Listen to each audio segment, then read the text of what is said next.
Thank you, Mr. Chairman. I'd like to thank each of the witnesses for coming here for your testimony. It seems to me this is an issue that inspires a great deal of passion, a great deal of emotion, and it also seems to me that our national security policy should not be derived simply from bumper sticker ideology, but rather from careful, hard decisions about how to protect the national security of the United States.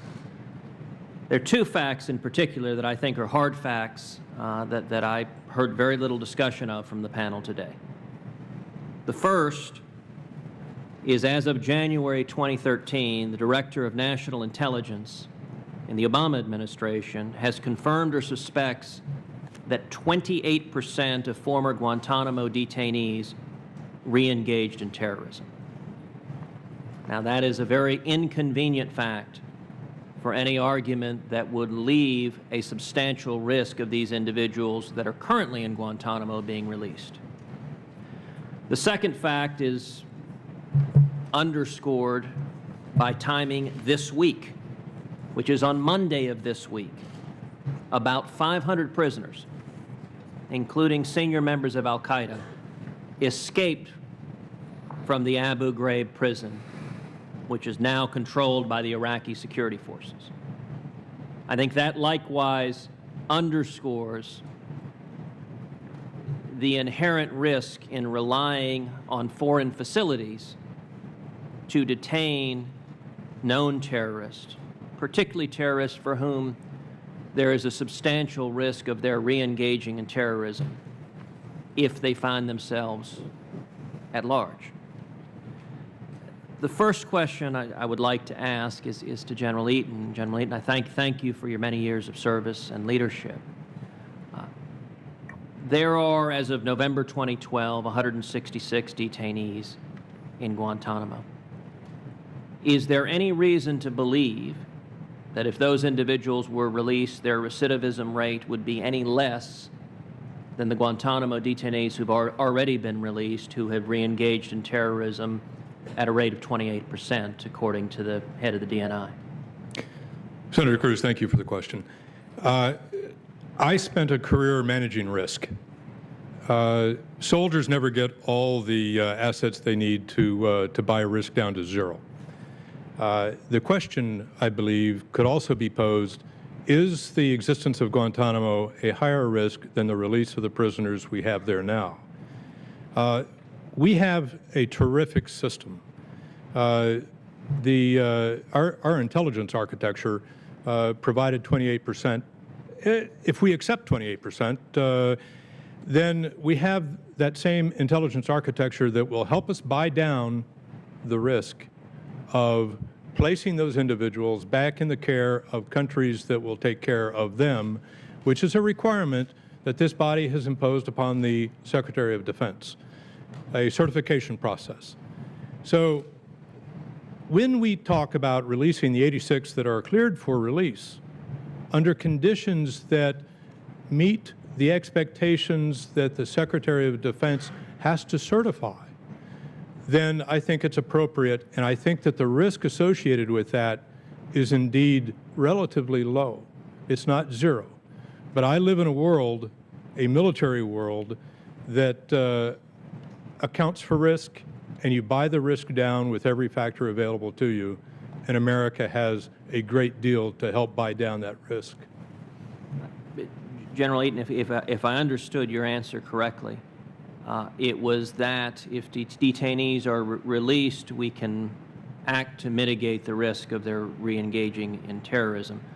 I would note that it seems to me you did not dispute the premise of my question, that these individuals, if released, we could expect to re-engage in terrorism at least the same rate. And in fact, I would suggest to you, surely it was not the case that the people we released initially were the most dangerous. Under any rational system, presumably the first people released were those we deemed to be the least dangerous. And so the rational inference would be those remaining would, if anything, return to terrorism at a higher rate, not a lower rate than 28%. Senator, as Yogi said, predictions are really hard, especially if it's about the future. And we've got a population that is unknowable to 100% prediction rate. So again, we mitigate risk, we buy it down. It will not go to zero, but I can't put a figure on it. Well, with respect, General, it will go to zero with respect to those detainees if they remain detained. I mean, we're talking about the risk of future acts of terrorism. And let me say more broadly to the panel, at the outset, I noted what I thought was the most difficult question, which is it's easy to say close Guantanamo and get an applause from various audiences. The harder question then is, what do you do with these terrorists? And it seems to me they're one of two options. You either send them to U.S. detention facilities. Now, the chairman has generously volunteered Marion, Illinois to host these terrorists. I don't know what the citizens of Illinois would think of that. I feel confident I know what the citizens of Texas would think about their coming to Texas. I would note we have had multiple instances of individuals in federal prisons engaging in terrorism, directing terrorist act from federal prisons, including the Blind Sheik. Lynn Stewart was convicted for aiding terrorism for individuals in federal prison, or the alternative is to send it to foreign locations, whether it is nations like Yemen with enormous instability, or other allies. And given the escape we just saw in Abu Ghraib, it is hard to have any confidence that if these individuals are sent to a foreign facility that they will not in due course be released and in due course commit future acts of terrorism, taking the lives of innocent Americans. I want to close with a final question, which is Mr. Gaffney, it has been reported that under the Obama administration, approximately 395 people have been killed by drone strikes. Are you aware of any reasonable argument that it is somehow more protective of human rights, more protective of civil liberties, to fire a missile at someone from a drone and kill them than it would be to detain them and interrogate them, determine their guilt or innocence, and determine what intelligence might be derived from that individual? Mr. Chairman, one housekeeping item. I think I neglected to ask if my entire statement could be put in the record. And there's also a short letter from a number of distinguished military officers that I'd like to have in the record as well.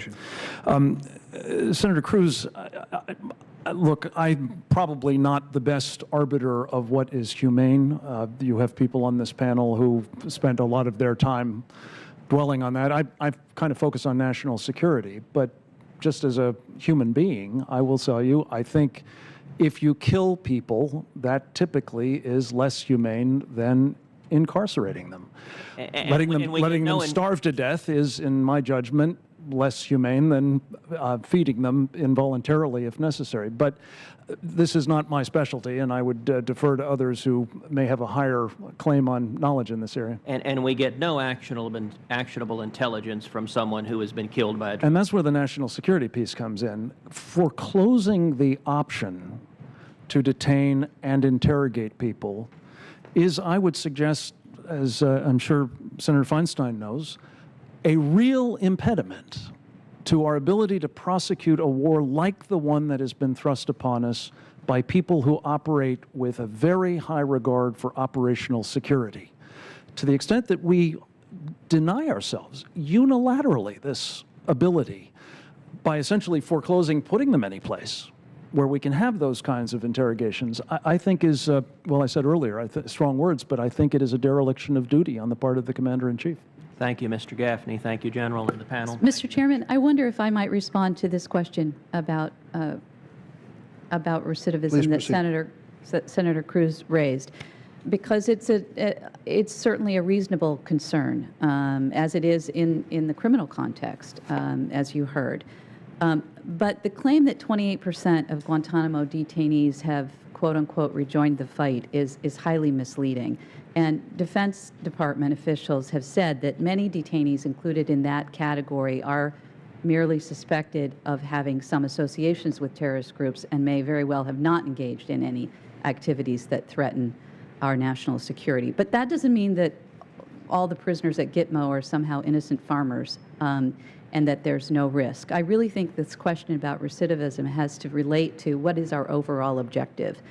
You know, a lot of the people at Guantanamo are precisely the kinds of targets that al-Qaeda looks to for cannon fodder, and some of them could cause harm if they are released. But that doesn't make them any different from the hundreds of thousands of other angry young men throughout the Muslim world who believe in the same cause. And there are sadly no shortage of potential suicide bombers. Guantanamo does nothing to solve that problem. In fact, it probably makes it worse.